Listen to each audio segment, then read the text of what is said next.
মূল্যস্ফীতিকে কমিয়ে আনা যতটুকু সম্ভব আরো কমানোর এবং এই কম সময়ে is not matter of joke.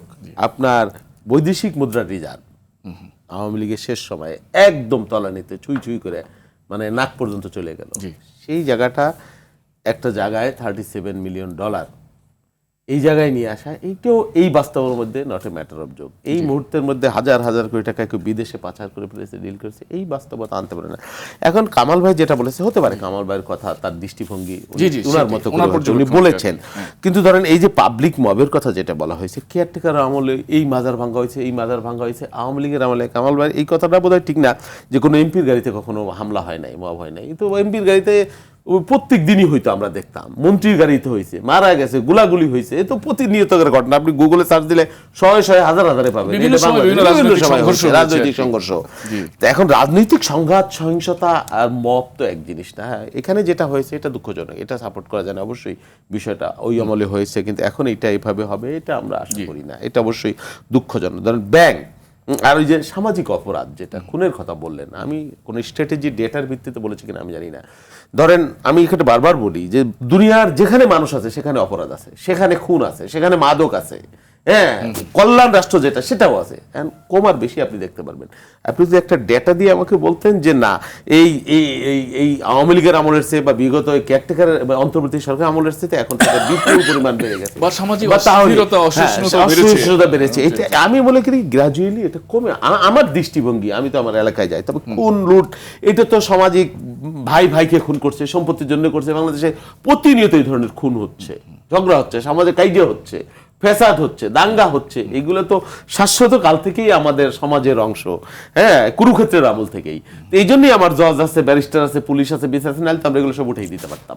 হ্যাঁ, এবং এটা থাকবেও, হয়তো কমবে বাড়বে। ব্যাংক ধরেন, হ্যাঁ, ব্যাংক সেক্টরে আওয়ামী লীগের আমলে যেই পরিমাণ লুণ্ঠন হয়েছে, লুটেরা হয়েছে, এটা তো মানে নজিরবিহীন একটা বাস্তবতা, একটা মানে এলোমেলো করে দেওয়া, লুটে পুটে খাই। হ্যাঁ, এবং ধরেন এই বিদ্যুৎ সেক্টর, ধরেন বিপু সাহেব ছিলেন আর ছিল তৌফিক এলাহি, তাদের কেশিয়ার ছিল শেখ হাসিনা। বাস্তবতা যেটা, ওনারা এই বিদ্যুৎ সেক্টরকে টোটালি ইন্ডিয়ার হাতে এবং কয়লার হাতে এবং বিদেশি, নিজেরা বাপেক্সকে কোনো রকম আভ্যন্তরীণ সম্পদ উৎসের জন্য কোনো বাস্তবতা তৈরি করে নাই। দিনে দিনে আমাদের সীমিত সামর্থ্যকে অন্যের কাছে লিজ দিয়ে দেওয়া হয়েছে, যার সাফার তো আমরা করতামই, আজ করতাম বা কাল করতাম বা পরশু করতাম। এবং এই খাতে কয়েক বিলিয়ন, সবথেকে হাইয়েস্ট বরাদ্দ এবার মানে আমাদেরকে খরচ করতে হইলো।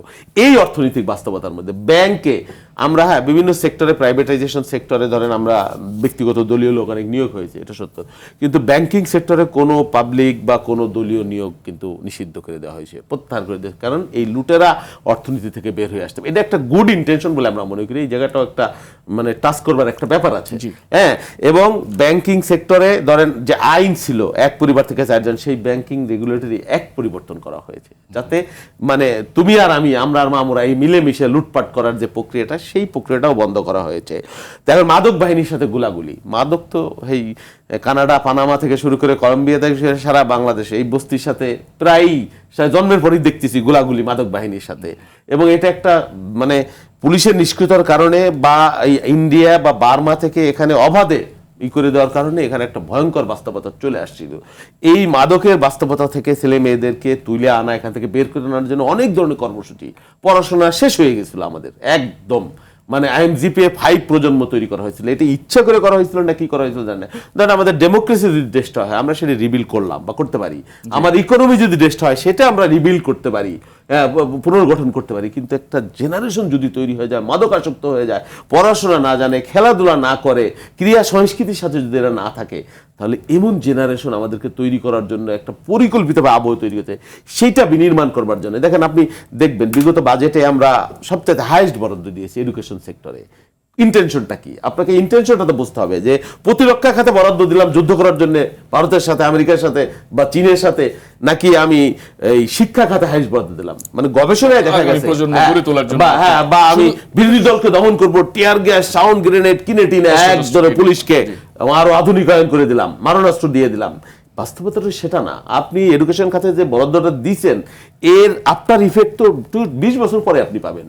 তখন বিএনপি ক্ষমতায় নাও থাকতে পারে। তার মানে কি ন্যাশনটার কথা চিন্তা করা হয়েছে। কিন্তু এই জায়গাটা আপনার অ্যাড্রেস করবার প্রয়োজন আছে যে সরকারের ইন্টেনশনটা কি, বিরোধী দলকে দমন করবে, সরকারি অফিস বন্ধ করে দেবে, টিয়ার গ্যাস হাজার হাজার মারবে, মসজিদের ভিতরে ঢুকবে, নাকি বিডিআর বিদ্রোহের এখানে খুন করবে, নাকি হেফাজতে ইসলামের এখানে রাতের বেলায় ক্লিং করবে, এই ইন্টেনশন আছে কিনা এর মধ্যে বোঝা যায়। একই সঙ্গে আইন শৃঙ্খলা পরিস্থিতি পরিবেশটা যদি উন্নত হয়, হ্যাঁ, হয়তো অপরাধীরা অতটা সাহস এই যে করবে না। দেখেন আমরা একটা সেটা বলার চেষ্টা গণমাধ্যমও করছি। বন্ধ হয় নাই, একটা গণমাধ্যমও জি।